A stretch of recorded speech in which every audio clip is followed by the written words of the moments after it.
for USC stands to benefit most, and they've got a huge game against Notre Dame Saturday on ABC as we welcome in football analyst David Pollack. So, Pollack, barring the committee just wanting to troll the public, the top four is going to stay the same: Georgia, Ohio State, Michigan, TCU. But there's 2 weeks of chaos left, so I want to know who stands to benefit most. Well, it's got to be the team you mentioned coming in, USC. You know, Michigan or Tennessee falling obviously last week, and then when you look at USC's schedule coming up, they got Notre Dame this week, who's really hit their stride the last several weeks. We saw them thump a top four Clemson team a couple weeks ago. They're looking good. USC off of a 48-45 victory over UCLA. Then you probably play Oregon if Oregon takes care of business against Oregon State this weekend. That's that's UCLA ranked opponent, ranked Notre Dame, ranked Oregon possibly for the Pac-12 championship. Could be a league champion going into the college football playoff. Still have that one loss, and now I don't think they have a chance to redeem it with Utah losing to Oregon, but I think USC is going to be right there nipping at everybody's heels. Yeah, in terms of resume, you have to love USC with their three ranked opponents to end the season for them to potentially get in. Quickly on this one, follow-up to that, is there any path for Clemson? Well, I mean, eventually, Matt, we do this every year, right? Well, so-and-so is not going to get in, so-and-so's out. Oh, Clemson loses, they're out. We got to start looking at who's going to be left, too. Yeah. I mean, you got LSU very much in play if LSU can beat Georgia, but if they lose to Georgia, they're a three-loss team. So you're going to start looking around and be like, dude, where's another one-loss team? Where's another one-loss champion team that could be Clemson in the ACC. So, listen, it's not out of the realm to me that USC is going to lose a game. North Carolina losing to Georgia Tech really hurts Clemson's rest of their schedule because that's who they're going to play in the ACC championship game. That could have been a huge feather in their cap if it was a top 15 team, but we might be at the end of the season if we have a little bit more chaos. If Georgia wins, USC loses, TCU loses, we might start looking around and be like, who's next? Yeah, and then Clemson, they win the ACC championship against a ranked North Carolina team. I know they lost to Georgia Tech, but you might look back at the Clemson Tigers. Now, we know you can't discount the loser, Michigan, Ohio State either. The game in Columbus this weekend. Give me the key matchup. I think it's hard for Michigan to get in if they lose because their non-conference is one of the worst in the country. I think second worst in the country. The key is physicality in this game. Listen, you've been up north, Matt. It gets flipping cold, okay? It's cold. It's harder to throw the ball. It's harder to play pitch and catch because the quarterback's hands are cold and receivers, the ball's hard. Like, who can be the more physical team? Blake Corum, Michigan. It's what they do. It's who they are.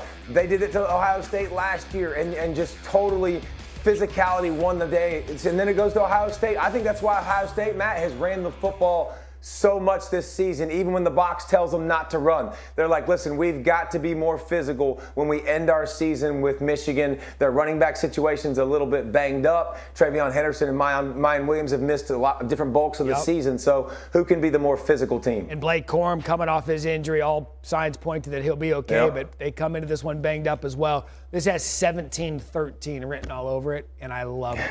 David Pollack with us. David, thank you. Line. It makes everybody's jobs easier. It makes Dak Prescott job easier, obviously. It makes these offensive linemen jobs easier. And having this two-headed monster with Zeke being the powerful guy that you can get in between the tackles and churn out those tough yards, seeing Tony Pollard used in multiple ways, even on some of the passing game. But most importantly, this Dallas Cowboy team where you saw – now look, you ain't going to beat people 40-3 in this league quite often, right? But that performance is how they should operate if they want to make a deep playoff run and continue to have a tremendous amount of success. When you get Dak up around that 40 to 45 passing range, that is when the Dallas Cowboys are not at their best. When they can play complementary football, like we heard Mike McCarthy allude to, and stay within their true identity, which is the line of scrimmage and running the football offensively, this team can give a lot of problems to whoever they play.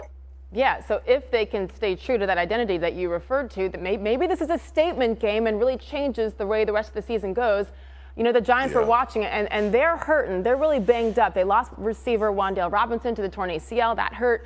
Their top draft pick, right tackle Evan Neal, still working his way back from that knee. So if New York is going to have a chance, who do you think needs to step up? It's Daniel Jones, Sage, and I get it. Like, we've had a conversation all season long about these wide receivers and what the Giants have and don't have. But the reality of this league is, yes, Saquon is the focus, and he's been doing a tremendous job. Reality of this league is, if you're going to win games, very important games, it comes down to your quarterback and how well he plays, even in adversity, even when the chips are stacked against him. So Daniel Jones has a great opportunity. We came into this season talking about if he was the guy for the New York Giants. We saw Brian Daboll do a phenomenal job. We see this offense have some success early in the year, whether it be his legs or whether it be his arms and decision making. But we can talk about Saquon Barkley and talk about this run game and all of the things that they've had success with offensively. This is going to come down to Daniel Jones being above the level in which some people think he is and playing above that standard and making everyone else around him better. I know you have offensive line issues.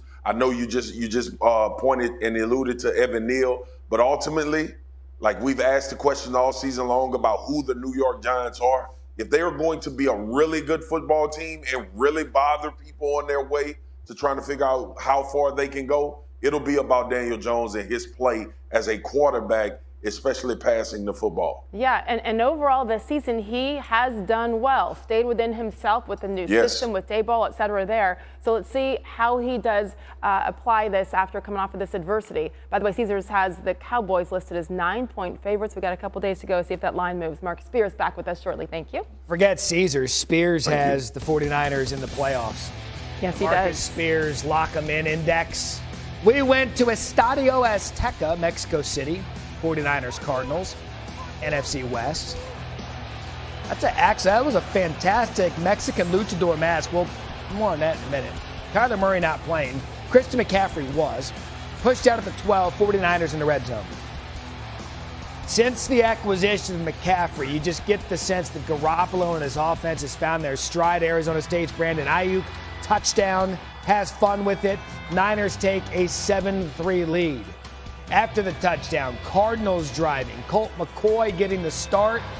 That off of James Conner. Jimmy Ward pick. After the pick, Garoppolo scrambles, finds Kittle. Two defenders miss. Bad tackling. 49ers take a 14-3 lead and a sign of things to come the rest of the way. Third quarter, play fake. Debo, edge. I mean, this defense, I want to give the offense a lot of credit, but I don't. The defense awful. Samuel not. 3 rushes, 37 yards, touchdown, 7 receptions, 57 yards. Ayuk again. It was just an absolute beatdown for the 49ers. 31-10. Niners were looking to win their third in a row. They have started to hit their stride of late. They're dominating the division. They found their way near the top of the standings thanks to plays like so. Kittle, 4 receptions, 84 yards, 2 touchdowns. Niners roll 38-10, and Kittle after the big game, well, let's just say he embraced all of the culture. Howdy. Hola. How are we doing tonight? Yeah, I'm doing pretty good too. When Jimmy's been healthy out there, we've had our guys around him. I think he plays at a very high level, and I think he did that today as good as he has. So we're very fortunate to have him. I haven't played in an atmosphere anything like this. It was electric. The fans were nuts. They were cheering throughout the whole game, which it seemed like a soccer game at some points. Just the passion that they brought and everything like that. It was really cool. So the 49ers have had no trouble in NFC West games this season. In fact, the closest game they had was that 24-9 win over the Rams. San Francisco's won their first 4 division games by 15 points. Last team to do that, the 07 Patriots, the greatest show on turf.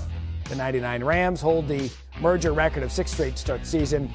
We all know how that turned out. So the 49ers, Mina Kimes, as she joins us now, she does each and every Tuesday, seem to be peaking at the right time. I said it during the highlight. They've won 3 in a row. They've hit their stride offensively. What do you believe is the reason for their success right now?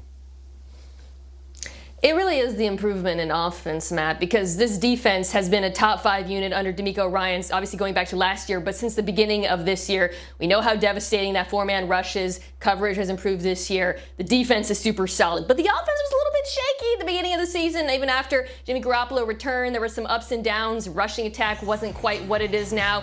it feels like they have unlocked another level. And you can pin some of it on the arrival of Christian McCaffrey. I think his presence as both an outlet for Jimmy Garoppolo, an answer against the blitz, has been a big difference maker in this offense. But really, it seems like with all of these skill players, if you just get them the ball in space, they're going to get so many more yards than necessary. And it's not just because they're playing the Arizona defense that struggled to tackle, although that obviously was an issue. Jimmy Garoppolo is facilitating this offense to perfection right now. He is avoiding turnovers. And when he does that, they are very difficult to beat. Which, by the way, Mina Kimes, this is the Jimmy Garoppolo who was placed on the bench for Trey Lance, who had shoulder surgery in the offseason. It was projected not to even be on this 49ers roster this year. This is one of the great under-the-radar stories in the NFL right now, how Garoppolo's